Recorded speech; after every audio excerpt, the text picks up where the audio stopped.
suis journaliste et photographe et je travaille sur des affaires criminelles célèbres. J'ai décidé de m'intéresser à celle de la fin du siècle dernier. La tuerie d'Auriol, comme l'incroyable casse de Nice, reste dans tous les esprits. Ces faits divers sont gravés dans la mémoire collective, beaucoup plus que d'autres. Et je me pose cette simple question, pourquoi ?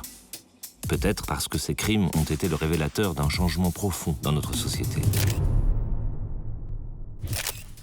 Je suis persuadé que les lieux qui ont vu se dérouler ces drames peuvent encore apporter des réponses à ma question, même des années plus tard.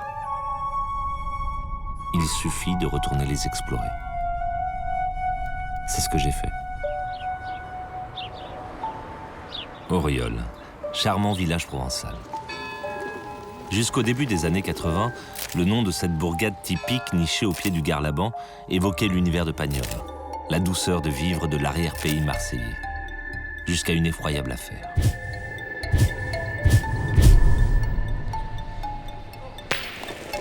Le nom d'Auriol s'est alors définitivement retrouvé associé à un drame qui a bouleversé le pays.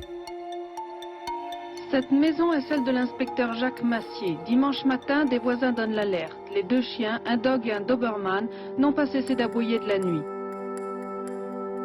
En arrivant sur place, les gendarmes trouvent la cuisine incendiée, des bouts de corde et des traces de sang. Pour l'instant, la police reste très discrète sur les mobiles du crime. Les corps des victimes n'ont toujours pas été retrouvés. Pour évoquer ce drame encore présent dans bien des mémoires, j'ai retrouvé Dominique Gonneau sur le cours du village. Dominique était alors jeune journaliste à la rédaction de FR3, la télévision régionale.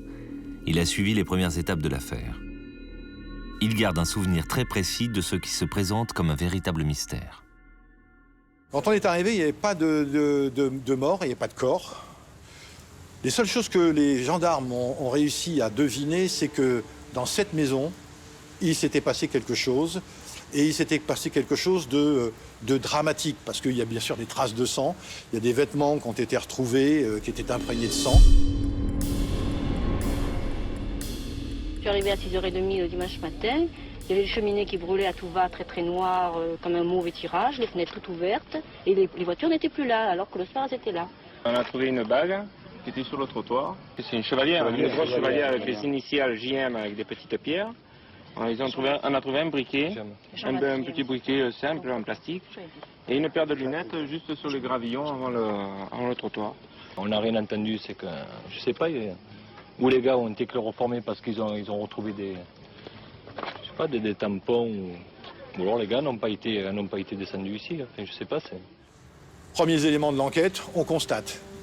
Il manque des personnes. Il y avait 6 personnes qui étaient identifiées. Jacques Massier, sa femme, Marie-Dominique, leur fils, qui était âgé de 7 ans, Alexandre, les beaux-parents de Jacques Massier, monsieur et madame Jacquem, et puis le beau-frère de Jacques Massier, qui s'appelait Georges Ferrarini, qui était donc l'ami de Marina Massier. Tout le monde sait qu'un drame terrible a eu lieu dans la Bastide de la Douronne. Pourtant, presque une semaine après la découverte des premiers indices, les victimes manquent toujours à l'appel. Petit à petit, on a su ce qui s'était passé, chronologiquement parlant, et comment ça s'était passé. Parce que c'est ça, le côté le plus dramatique dans cette affaire, c'est les circonstances de la mort de ces personnes-là. La clé du mystère, c'est le père de famille, Jacques Massier, un inspecteur de police marseillais. Même si rien ne prouve formellement qu'il soit mort, c'est sur lui et ses activités politiques que les enquêteurs se concentrent.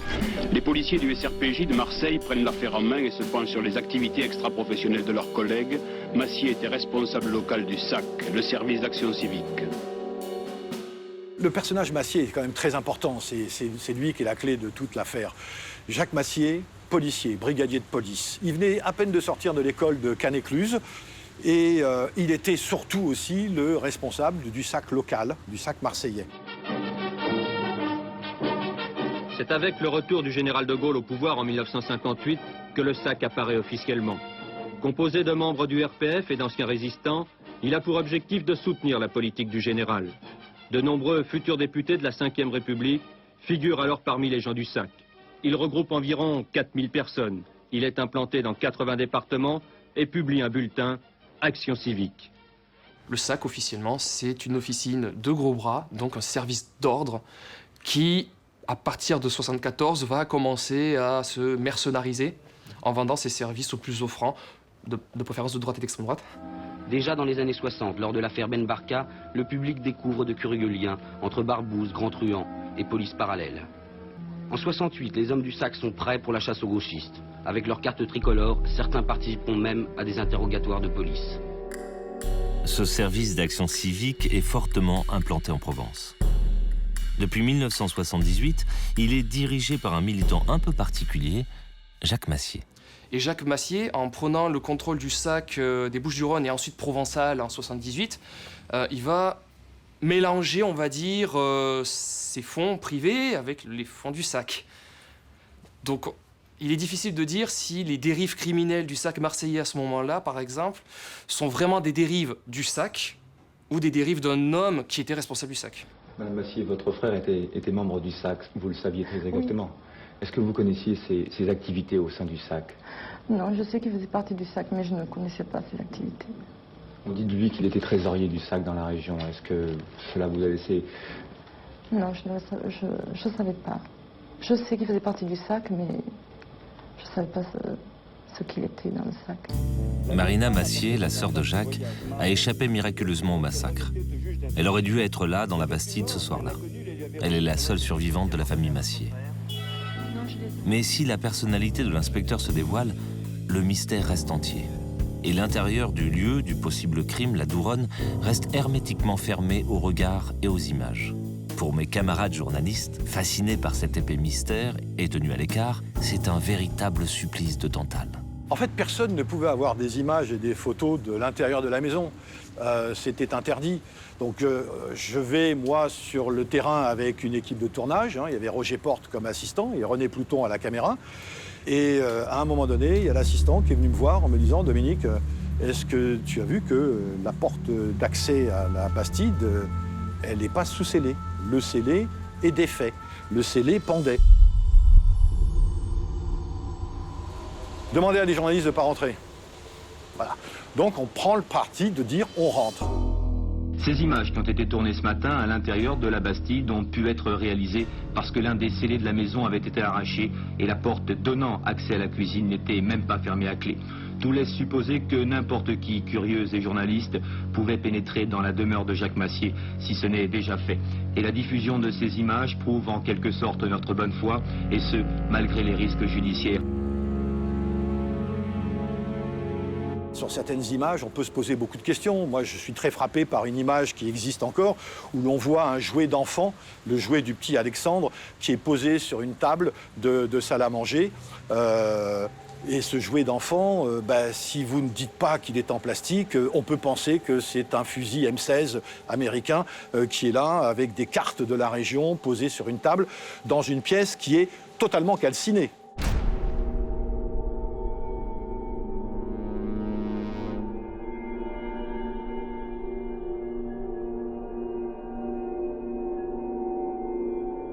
Donc c'est vrai que ce bris de scellé nous a été imputé, que nous avons derrière été inculpés. Aujourd'hui, on dirait mis en examen, sans suite, il faut être honnête, parce que ça ne portait absolument pas à préjudice, mais ça pose beaucoup de questions sur le fait que si nous n'avons pu rentrer, qui est rentré avant nous? Une simple empreinte, découverte sur une bouteille de soda oubliée sur la table du salon, va mener les policiers à un premier suspect. Jean-Bruno Finocchietti. Jeune instituteur très proche de la famille Massier, ses aveux et son inculpation provoquent la consternation. C'était le maître de ma fille. Tu étais dans la classe de M. Finocchietti. Oui. Et quel professeur était-ce? Un très bon maître. Très bon maître. Il était gentil avec moi. Il était gentil avec moi, avec tout le monde. On aimait bien. C'était un monsieur qui s'occupait bien des gosses. Le soir, on le voyait promener son chien, il avait un berger allemand. Il avait ses enfants qui venaient à la maison de quartier, puisque je suis responsable de la maison de quartier, avec sa dame, qui est aussi une femme très charmante, honnête, respectueuse. Où est-ce qu'il habitait, s'il vous plaît? À l'époque, il habitait dans l'école de Malpasset, l'école maternelle. un homme comme Finocchietti était assez peut-être fragile psychologiquement, en tout cas facilement influençable, puisque lui, tout ce qu'il demandait, c'était de pouvoir quitter son petit quotidien tranquille pour rencontrer l'action. Et le SAC avait une réputation très exagérée, mais une réputation qui était là, d'officine de barbouze, très violente, liée à la France-Afrique. Donc quand on lui dit la France est menacée, il y a un traître parmi nous, il faut l'éliminer, est-ce que tu es avec nous? Finocchietti a foncé. Finocchietti livre des indications très précises sur le déroulement du drame, et il indique où est enterré le cadavre. Pour se débarrasser une nouvelle fois des journalistes, les policiers font courir le bruit que c'est au Petit Galibier, près du massif de la Sainte-Baume. En réalité, ce premier cadavre est caché ailleurs. La première chose qu'il a livrée, c'est l'endroit où le corps de Jacques Massier avait été enterré. Il avait été enterré à quelques kilomètres d'ici, c'est sur le plateau de Nance-les-Pins, et pas sur le col du Galibier comme on le laisse le penser. C'est vraiment sur le plateau de Nance-les-Pins. Fidèle à mes recherches, j'ai voulu retrouver l'endroit où fut découvert le cadavre de Massier. Du côté du tranquille village de Nance-les-Pins. De nos jours, la garrigue a cédé la place à un golf. Encore une fois, le temps efface les lieux de crime. Nous avons appris que le corps de l'inspecteur Massier a été retrouvé dans ces bois à 10 km à peine de son domicile. On apprendra plus tard que ces bois et un restaurant proche étaient régulièrement fréquentés par les membres du commando qui a exécuté le dirigeant du SAC marseillais. Inconscience ou mépris des autorités? Il fréquentait de plus une auberge située à 1 km à peine de l'endroit où l'on a découvert le cadavre. Autre légèreté de la part des criminels, ils ont abandonné la R5 de l'inspecteur à une centaine de mètres de l'auberge en question. Si quelqu'un était venu ici au parking, là où vous êtes maintenant, qu'il soit venu quelqu'un au parking, il m'avait mis 3 chiens loups dans la salle, écoutez, je les aurais entendus. Je ne serais pas sorti, mais je les aurais entendus. Parce que moi je la trouille un peu, attention. J'ai un peu la trouille, je suis au bord de la route. Les gens, des fois, la nuit, ils ont besoin d'un service. Et puis, au moment où vous n'y attendez pas, vous pitez un coup sur le cigare, et puis vous l'avez. Bon, alors, pas question de rire. La découverte du corps de l'inspecteur et les aveux de Finocchietti précipitent les interpellations. Plusieurs membres du SAC marseillais sont interrogés et les raisons de l'exécution de leur chef prennent forme. Quelques mois avant sa mort, il avait fait l'objet d'une tentative d'attentat, d'assassinat. Il était dans sa voiture et il y a une moto qui est arrivée à côté de lui et les 2 hommes qui étaient en moto ont tiré sur lui pour essayer de le tuer. Il s'en est tiré. Et Massier a hésité au début à porter plainte. Il ne s'est décidé que le lendemain, en fait, à se rendre au commissariat où il a donné l'immatriculation de la moto et la liste de tous les militants du SAC en disant aux policiers écoutez, j'ai hésité à venir, mais voilà, je pense que ce sont des rivalités internes qui ont poussé à cette tentative d'assassinat. Et en portant plainte, il a expliqué que pour lui, la personne qui voulait sa mort, c'était son bras droit au SAC marseillais, donc Jean-Joseph Maria, avec son acolyte Lionel Collard. Jean-Joseph Maria reprochait à Massier de détourner des fonds du SAC, donc les fonds du club de tir, aussi la cotisation des adhérents, et de criminaliser le SAC. Il aura aussi plus ou moins transformé en mercenaires, mais à son compte, les gens du SAC, puisqu'il les vendait à des services pour des meetings d'extrême droite et de giscardiens. Donc c'est vrai que quand il a disparu, les noms de Jean-Joseph Maria et de Lionel Collard sont arrivés très rapidement sur le bureau du juge d'instruction, Françoise Laurence Guérin. Et c'est comme ça que le SAC est apparu dans le dossier. Et ça, c'était à peu près 24 heures, 36 heures, 48 heures après la disparition de la famille Massier. Il faut replacer cette exécution sommaire dans le contexte de la France de 1981. Le pays vient de subir un séisme politique. Pour la première fois sous la Ve République, la gauche a accédé au pouvoir. Une accession qui attise les peurs et les fantasmes. En 81, il y a quand même des gens, pas tous, mais il y avait une partie des militants gaullistes, surtout du SAC, qui était quand même de la droite dure, ce qu'on appelle le gaullisme d'ordre, qui étaient convaincus, sincèrement convaincus, que la victoire de Mitterrand signifiait que les chars soviétiques défileraient aux Champs-Élysées lors du défilé du 14 juillet. Il disait Mitterrand au pouvoir, c'est la bolchevisation de la France. Ici, sur la région, Jean-Joseph Maria a accusé Jacques Massier de vouloir aller, remettre certains dossiers compromettants à la gauche. Enfin voilà, tout ceci sont les raisons qui sont avancées pour expliquer ce drame. La paranoïa des hommes du SAC de Marseille les pousse à éliminer leur leader. Un commando est constitué et envoyé chez Massier. Mais l'homme n'est pas là. La famille est alors prise en otage en attendant son retour. Je veux blanchir la mémoire de mon frère, assassiné sauvagement. Et j'espère de tout cœur que l'on retrouve mon mari et tous les membres de ma famille. Car si le meurtre de Massier est en train de s'expliquer, on ne sait pas ce qui s'est passé pour les autres adultes. Et surtout pour l'enfant. Où est le reste de la famille? Les membres du commando se taisent, le mystère demeure. La grande inconnue reste de savoir s'il y a bien eu situé dans la maison d'Auriol. Les policiers n'ont en effet toujours pas retrouvé les 5 autres victimes.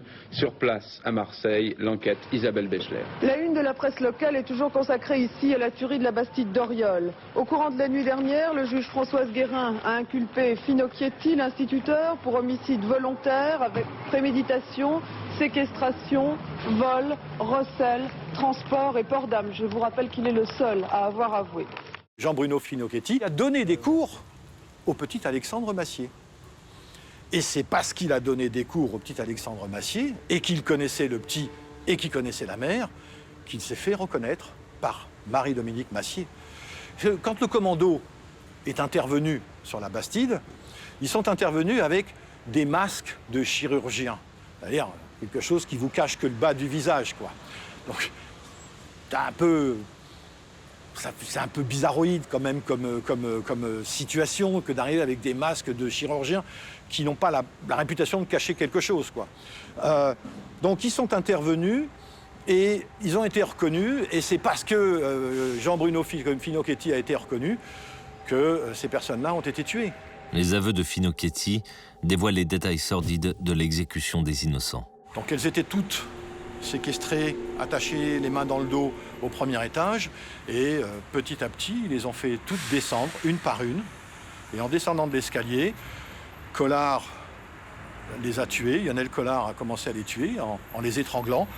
Et pour certaines de ces personnes, elles ont été achevées au couteau, sans aucun remords, sans aucun scrupule.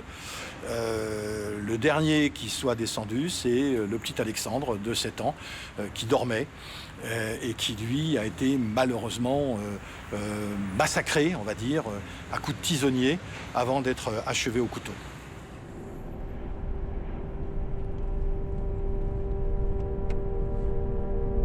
Comme dans l'affaire Ranucci ou l'affaire Dominici, c'est l'assassinat sauvage d'un enfant qui aura bouleversé l'opinion publique.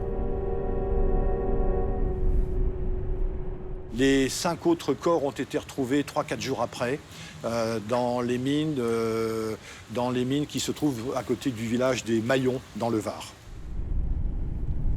Ces anciennes galeries de mines abandonnées se situent à plus de 2 heures de route d'Auriol. J'ai refait la route de nuit, comme l'ont fait les assassins de la famille Massier dans la nuit du 18 au 19 juillet. À quoi pouvaient bien penser les tueurs pendant tout ce temps, avec les cadavres entassés à l'arrière de leur véhicule? Situation sordide, voire surréaliste.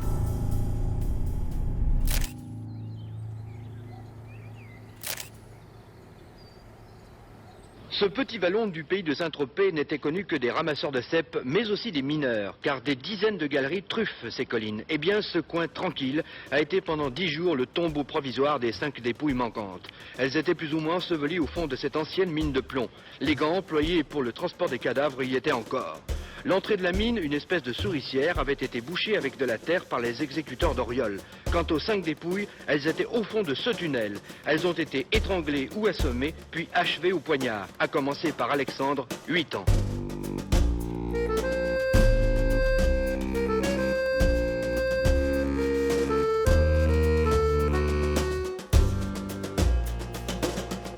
la tuerie d'Oriol revient à l'ordre du jour. On reconstitue en effet ce matin ce terrible massacre et notre envoyé spécial Pierre Fauque est bien entendu sur place. Arrivé sous bonne escorte vers 10 heures, la reconstitution de la tuerie a lieu en août 1981. L'implication de membres du SAC depuis le début de l'affaire a attisé les curiosités. Mes confrères journalistes sont là, à l'affût, complètement survoltés. Vous ne me touchez pas. Je resterai là, vous me faites chier. Je reste là. Voilà. À l'affaire d'Oriol, j'étais sur le toit. Toi, l'affaire d'Oriol, j'étais sur le toit, les gendarmes, ils montent. Les gendarmes. D'un coup, les gens, ils disent à la propriétaire d'une villa, ils disent, ça c'était à la reconstitution, parce que dans le crime, j'étais même dans la villa. Oh, il y avait les scellés, j'étais même dans la villa. Oh, il y avait les scellés, moi je casse les scellés, je suis dans la maison. Non, j'étais complètement barge. Je ne réfléchissais pas à ce qui pouvait se passer, tu vois. Je reste là. La gauche venait d'arriver au pouvoir, donc il y avait une sorte de vent de liberté. On va dire qu'on avait le sentiment qu'on pouvait s'autoriser plein de choses, y compris sur le plan éditorial. On avait le sentiment qu'on pouvait parler, qui plus est, quand l'affaire a pris une dimension politique. Il faut resituer ça avec le SAC. Pour les observateurs, il reste toujours un certain malaise. Oui, les assassins sont bien sous les verrous. Mais le mobile, le véritable mobile de cette tuerie, quel est-il? Alors, il y a deux choses. Moi, je dis... Il y a la tuerie d'Oriol, qui est le fait divers, dramatique, où il y a une mort d'enfant. C'est ça, le problème, il tourne autour de la mort de cet enfant et de la façon dont il a été tué. Et puis, il y a l'affaire du SAC, c'est-à-dire la dimension politique du fait divers. Aujourd'hui, moi, ce que je retiens, c'est que cette affaire a permis, au final, de dissoudre une officine privée, une officine un peu sombre, qui était le SAC. Le Conseil des ministres a prononcé la dissolution de l'association dite Service d'action civique. L'action de cette organisation est fondée sur la violence et sur des pratiques voisines du banditisme. J'ai demandé à Dominique Gonod, en faisant appel à ses souvenirs, de retrouver le lieu du crime, cette Bastide maudite, la Douronne. Mais le temps a modifié l'aspect du petit village. Tout a changé ici, depuis l'été 1981. Je sais pas, je pense que... peut-être à droite. J'en sais rien. Je sais pas.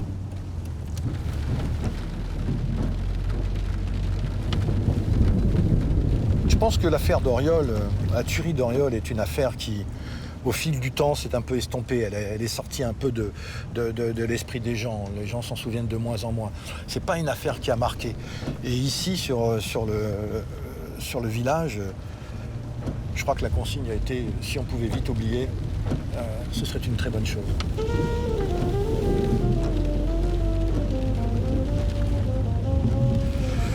Alors, là, aucune idée. Peut-être par là. Je sais pas. La Douronne, c'est par là. La Douronne, c'est derrière. Autant pour nous.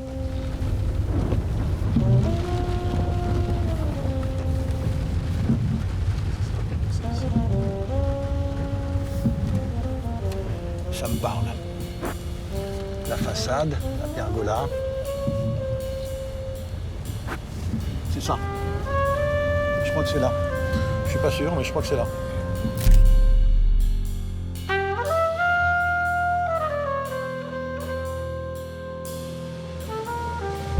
Avant, c'était une bastide isolée, qui était entourée de campagne. Après, les propriétaires ont vendu à des promoteurs. Les villas sont construites.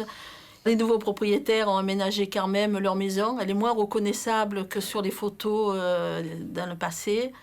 Donc c'est vrai qu'elle se noie dans ce lotissement.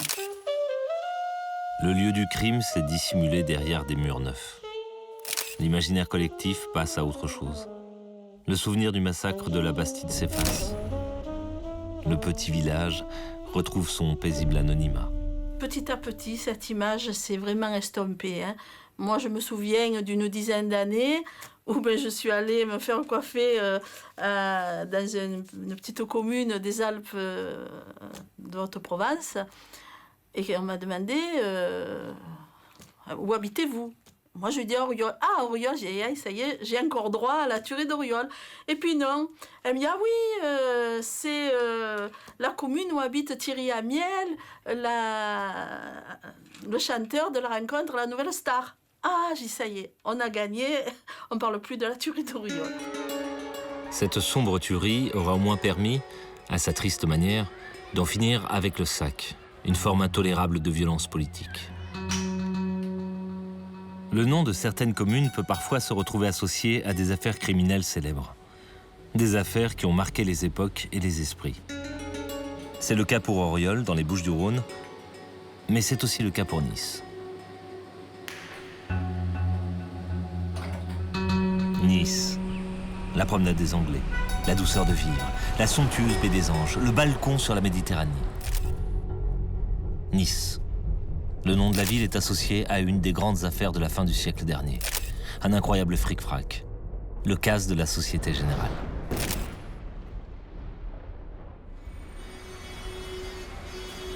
J'ai demandé à rencontrer les actuels responsables de la banque. J'aurais voulu aussi visiter la salle des coffres, le lieu du crime. Mais je me suis retrouvé face à un refus ferme et définitif. Comme si la banque craignait encore les mauvaises retombées médiatiques d'une affaire qui n'a pas été des plus glorieuses pour son image. 316 coffres fracturés sur plusieurs milliers, des coffres situés dans 8 immenses placards blindés, 6 placards contenant des compartiments individuels, un placard contenant les espèces à la disposition de la banque, un placard contenant les recettes des grands magasins. C'est lundi à 15h, après être parvenu à pénétrer dans la salle des... Ce qu'on appelle désormais le casse de Nice frappe immédiatement les esprits. Mais d'autres éléments vont exciter l'imagination. La personnalité controversée de celui que l'on considérera comme le cerveau de l'affaire, mais aussi cette formule ironique laissée sur les murs de la chambre forte.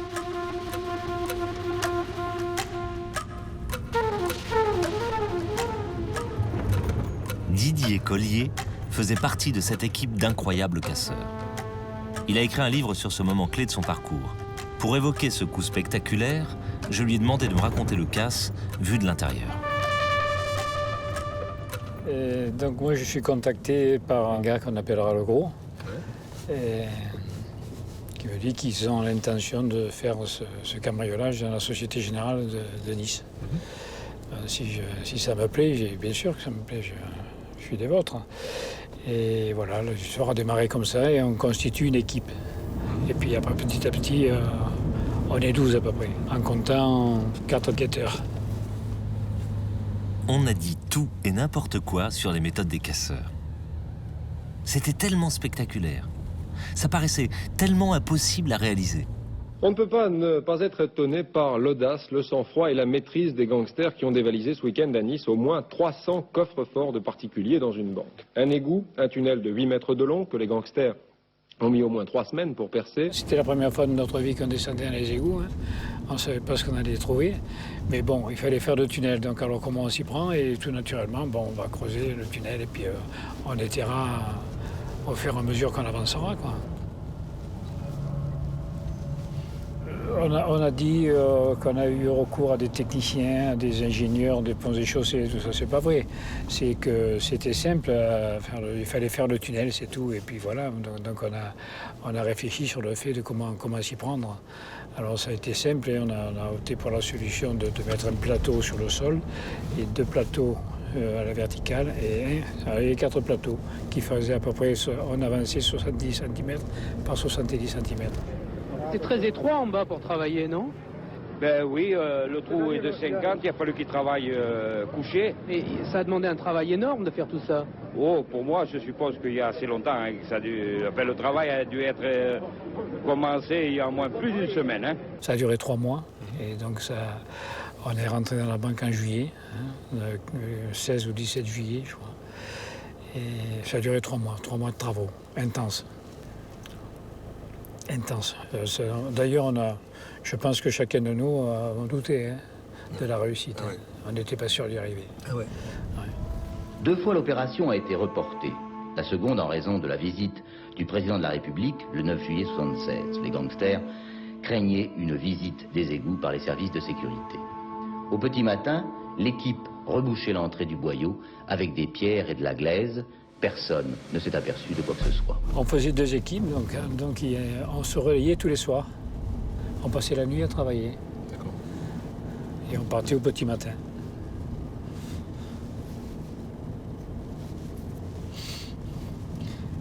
Et chaque fois, on rebouchait le tunnel qu'on avait fait dans les égouts avec une plaque de contreplaqué.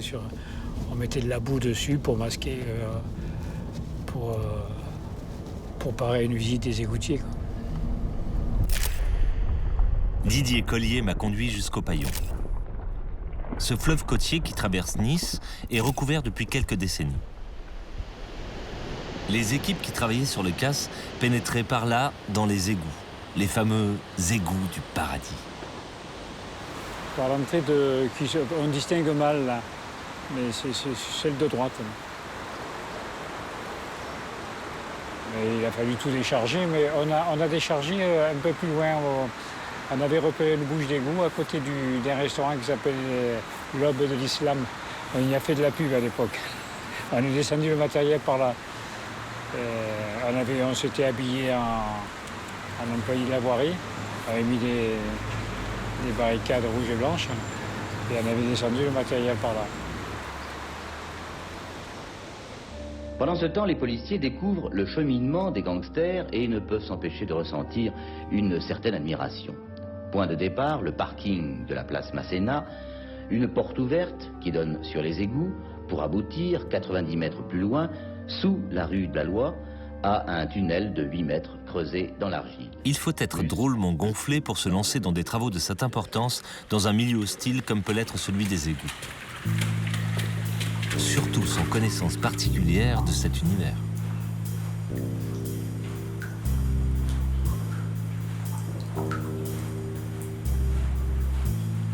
Je me suis rendu à l'école des égoutiers, à la Courneuve, afin d'avoir quelques précisions sur les dangers affrontés par les braqueurs. Le premier risque, c'est la chute. Après, une fois qu'on arrive en bas, alors là, c'est la noyade.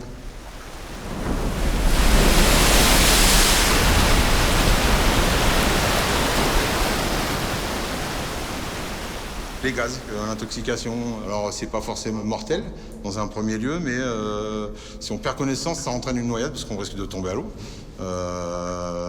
Et tout ce qui est microbien, les insectes, les piqûres d'insectes, les rats, forcément, les rats, c'est leur domaine de prédilection, les égouts.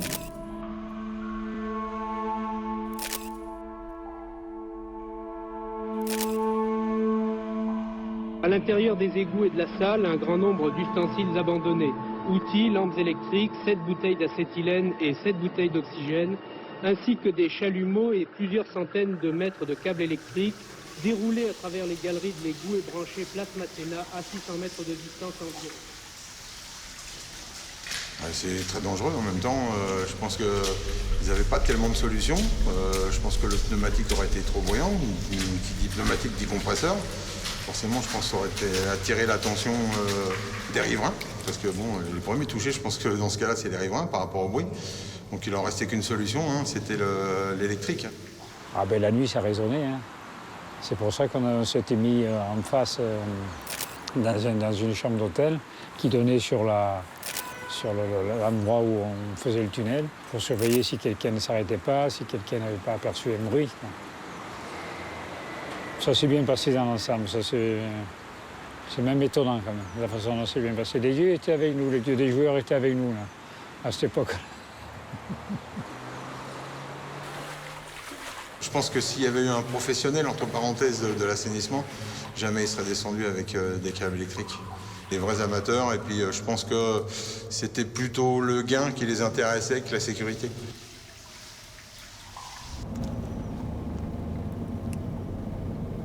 On n'a jamais fait de mauvaises rencontres. Je vous dis, on a eu pas mal de chance, je pense, dans le déroulement de l'opération. Si le tunnel est percé sans encombre, reste le principal objectif à atteindre. Le Graal dont ils rêvent tous.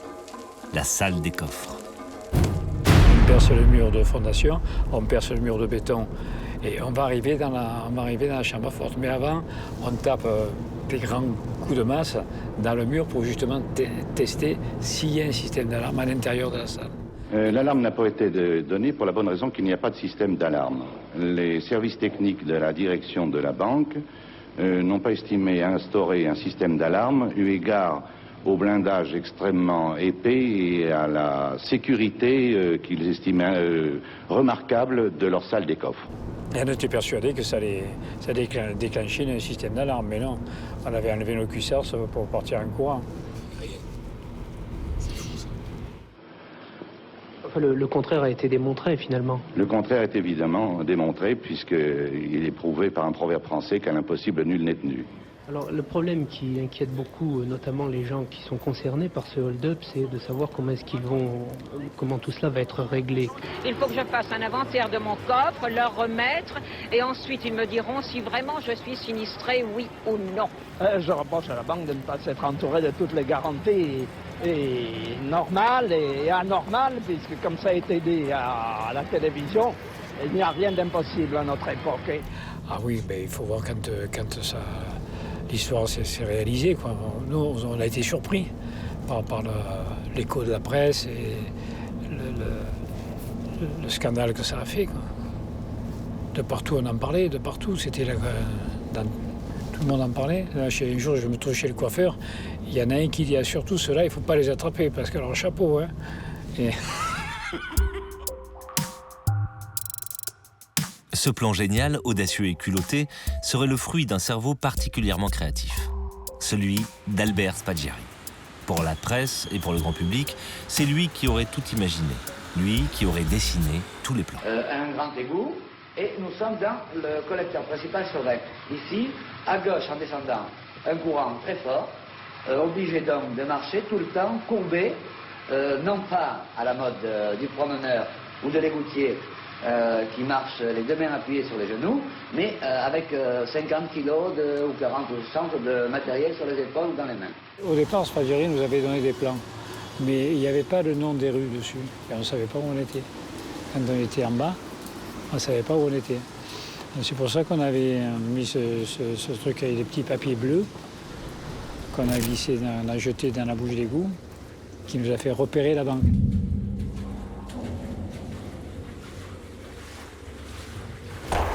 De l'égout au milieu de la rue, on était parti perpendiculaire pour tomber sur le mur de la banque. On s'est aperçu qu'on déviait un peu sur la gauche, ce qui fait qu'on est tombé en plein sur une armoire, qu'on a eu la facilité de pousser avec le vérin. Ce qui nous a fait tomber dans un petit débarras qui donnait accès dans la chambre forte. Nous allons pénétrer. Pierre, le chef de l'équipe marseillaise, me fait une révérence. À vous, maître. À vous. La bonne éducation. Je pénètre dans la salle des coffres, il me suit, on s'embrasse, et c'est la folie. La folie. Alors, il y a eu tout un tas d'histoires, soi-disant, on a fait la pantomime dedans, c'était des fêtes païennes comme les Spaggiari, tout ça. Mais non, quand on est rentré dans la banque, enfin moi, personnellement, j'ai été un peu, disons, pas tétanisé, mais impressionné. Impressionné de ce silence, les lampes qui se reflétaient sur les coffres.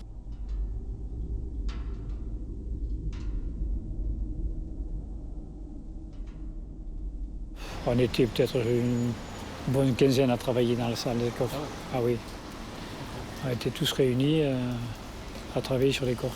Et nous voilà dans la caverne d'Ali Baba, à portée du Graal. Le Graal était ici. Le plus dur restait quand même à faire. Fracturer les coffres, ça n'a pas été facile.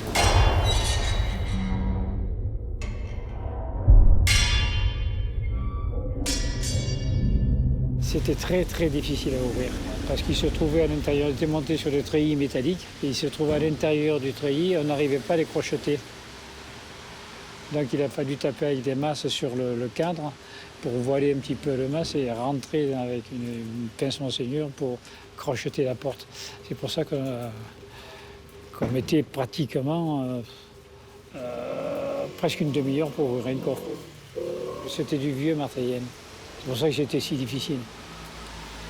Les coffres en alu maintenant qu'on a fait dans les braquages, là où on descend, en 30 secondes, on ouvre la porte. Hein, avec des petites portes en alu, c'est assez fin comme métal. Mais là, c'était petite, donc il n'y avait pas trop de flexibilité. C'était costaud. Quoi. On apprendra que 10 armoires blindées, 337 coffres particuliers ont été ouverts, que le propre coffre de la banque a été fracturé, que les voleurs ont fait le tri entre les bijoux, les lingots d'or, les billets, les Napoléons et les documents parfois très intimes, et que le total du vol se chiffre à 4 648 352 000 centimes, pour autant que tous les fonds déposés aient été déclarés. À l'entrée du paillon, on avait les voitures qui nous attendaient. Et je prends la moitié avec moi et l'autre moitié, c'est le gros qui le prend dans sa voiture.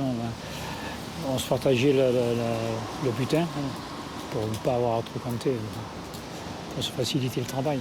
C'est énorme, non? C'est énorme.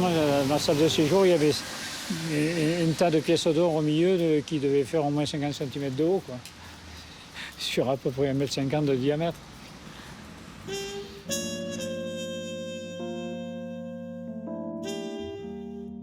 Ce cas spectaculaire fascine le public, la presse se fend d'énormes manchettes, la police cherche et les casseurs se cachent. Ils restent introuvables. Pourtant, 2 des guetteurs de l'équipe vont se faire serrer. En cherchant à fourguer leur part du butin, des lingots d'or, ils se démasquent. En suivant leur piste, les policiers remontent jusqu'à une maison de l'arrière-pays niçois, à Castagnier, une des principales planques des égoutiers. Castagnier nous a servi simplement le week-end pour aller se reposer.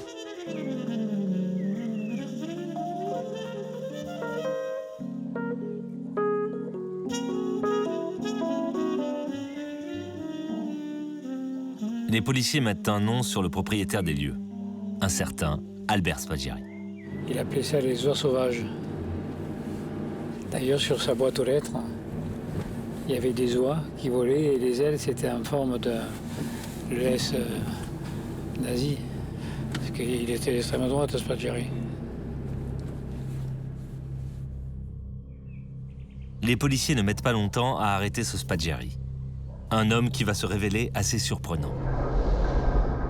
Ancien parachutiste à la personnalité complexe et très lié à l'extrême droite, Spaggiari tenait une boutique de photographes dans les quartiers ouest de la ville. C'est donc lui qui aurait amené l'affaire et fourni les premiers plans. Parler de cerveau serait un petit peu disproportionné à la réalité, mais c'est tout de même une prise bien intéressante. Un photographe tout à fait tranquille, sans casier judiciaire, bref, au-dessus de tout soupçon.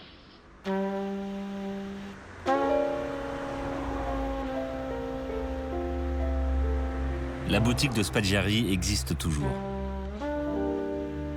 J'y suis revenu avec Didier Collier, qui habitait à 2 pas durant toute la durée des travaux.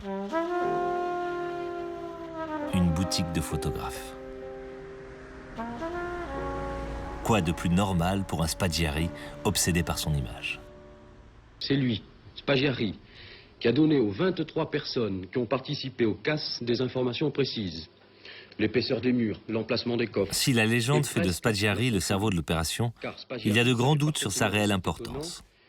Pourtant, les informations qu'il détenait sur la banque étaient bien réelles, et leur origine bien mystérieuse. Reste une question. Comment Spaggiari, s'il les a eues, a-t-il pu avoir des informations aussi précises sur la Société Générale? Parce qu'il avait un ami, toujours de l'OS, dont il n'a jamais donné le nom, qui n'a jamais été inquiété, qui lui avait fourni le plan des égouts de Nice. Parce qu'il travaillait pour une société niçoise, dont je tairai le nom, Jacques Médecin, le maire de l'époque, qui était emblématique maire de Nice, voulait, pour éviter qu'il y ait des antennes sur les toits, tout ça, faire un circuit en quelque sorte de distribution de la télévision souterrain. Donc il avait chargé cette société de faire une étude en utilisant les égouts plutôt que de percer des tranchées partout. Et donc ce copain avait trouvé, il avait fourni le plan des égouts. Spaggiari va fasciner la presse, le public et même la police. Son parcours de vie dévoile bien des raisons à ce besoin de briller aux yeux de tous. Tout le temps. Quitte à se mettre un peu trop en avant. Spaggiari donc, est le fils d'une famille modeste d'immigrés italiens qui s'installe à Laragne, une bourgade des Alpes de Haute-Provence. Spaggiari va à l'école et les enfants le surnomment le petit spaghetti. Et pour lui, c'était très humiliant, bien sûr. Et toute sa vie, il a gardé à la fois l'obsession de devenir quelqu'un d'important pour oublier cette humiliation, ce qualificatif humiliant, et en même temps, il est resté un enfant toute sa vie. En même temps, c'est très curieux. On retrouve toujours Spaggiari, c'est un personnage toujours contrasté. Après, il était farfelu. Comme voilà, quand le casse a été réalisé, il s'était persuadé qu'il était vraiment le cerveau. Et il est allé voir les Américains pour leur proposer ses services, en disant « Moi, je suis le cerveau du casse d'Anis. Je suis à votre service si vous avez besoin de moi. » Il en était persuadé. Il en était persuadé c'était lui Bon, c'était lui qui avait lancé le truc, hein, par la lecture de ce livre, c'est vrai, parce que je ne pense pas qu'on aurait pensé à passer par les égouts pour aller cambrioler la Société Générale. Je ne pense pas qu'on y aurait pensé. Donc l'idée vient de lui, au départ. Ensuite, après, il a fallu l'appliquer, la réaliser, quoi, disons. Spaggiari n'était probablement pas le cerveau de l'affaire. Mais un dernier rebondissement, particulièrement extraordinaire, va définitivement l'inscrire dans la légende.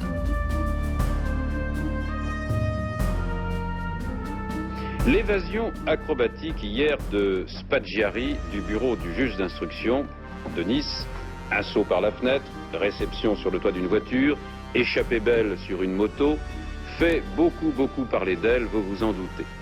Il a enjambé la fenêtre et s'est jeté dans le vide. Et tout ceci a demandé quelques dixièmes de seconde. Et puis à la fenêtre, nous avons vu une moto qui s'enfuyait avec Spaggiari à l'arrière, qui s'est tournée vers nous, apparemment indemne, avec un sourire et en faisant au revoir de la main. Spaggiari, l'homme du casse de Nice, aux 5 milliards, l'homme au sourire et au cigare et aux amitiés d'extrême droite, reste introuvable malgré une chasse à l'homme où sont engagés 1 millier de policiers. Disons, l'espoir de Spaggiari pour le casse de Nice, c'était son évasion. Elle a été quand même belle. Il a sauté quand même, je pense que c'est du 2e étage qu'il a sauté. Mais il était en condition physique. C'était l'ancien para, il était en condition physique. Enfin, il fallait le faire quand même. D'ailleurs, dans mon livre, je lui rends hommage. Je termine le paragraphe, le chapitre en disant « Salut l'artiste ». Et tu l'as réalisé dans notre tradition, sans armes, sans violence et sans haine. Salut l'artiste. Alors justement, ni armes, ni violence et sans haine. Cette signature du casse, l'inscription laissée dans la salle des coffres de la banque, est devenue emblématique. Elle deviendra même le titre d'un film. Mais qui a écrit la légende du casse? Spaggiari ou quelqu'un d'autre? Ce n'est qu'un seul qui a écrit, on l'appelait le gros. Il s'est mis à genoux et de sa main gauche, il a commencé à écrire. Alors c'est lui qui a écrit sans armes, sans violence. Et il se retournait, et moi j'étais juste derrière. Et je lui dis, marque sans haine, gros. Ah, ça c'est bien, ça poupon. Et c'est lui qui a marqué sans haine, mais qu'un seul a écrit, lui, de la main gauche. On ne réussira jamais à remonter jusqu'au véritable cerveau, même si on se doute de qui il s'agit. À part Spaggiari et quelques bras cassés de guetteurs, le reste de la bande ne sera pas inquiété. Enfin, ce qui a été étonnant, c'est que personne n'a parlé, personne ne s'est vanté. C'est assez rare chez les truands parce que certains truands aiment bien se valoriser de ce dont ils ont fait. Ça commence souvent sur l'oreiller et ça finit au comptoir parfois. Mais aucun des principaux intervenants n'a été inquiété. Spaggiari meurt d'un cancer en Italie à 56 ans, après 12 années d'incessante cavale. On prétend que sa compagne, ramenant son corps à sa mère, aurait fait un bref arrêt devant le bâtiment de la Société Générale de Nice, le lieu du crime. Quant au butin, les milliards d'anciens francs, on ne les retrouvera jamais. J'ai toujours été à la Société Générale, même actuellement. J'ai mon compte à la Société Générale. Mais j'ai toujours eu craint que quelqu'un me dise « Ah, mais vous faites la Société Générale, vous êtes infidèle de la Société Générale. » Mais je leur devais bien ça, hein, fidélité.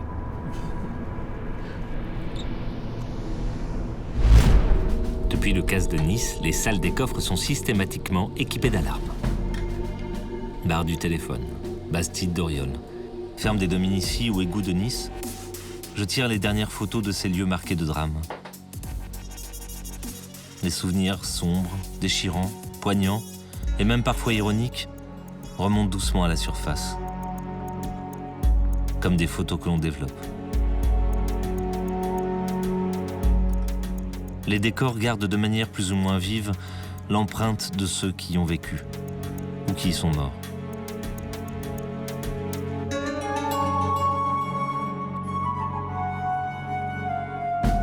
Et comme perdurent les fantômes des lieux de crime, je crois que les traces du passé ne s'effaceront jamais complètement.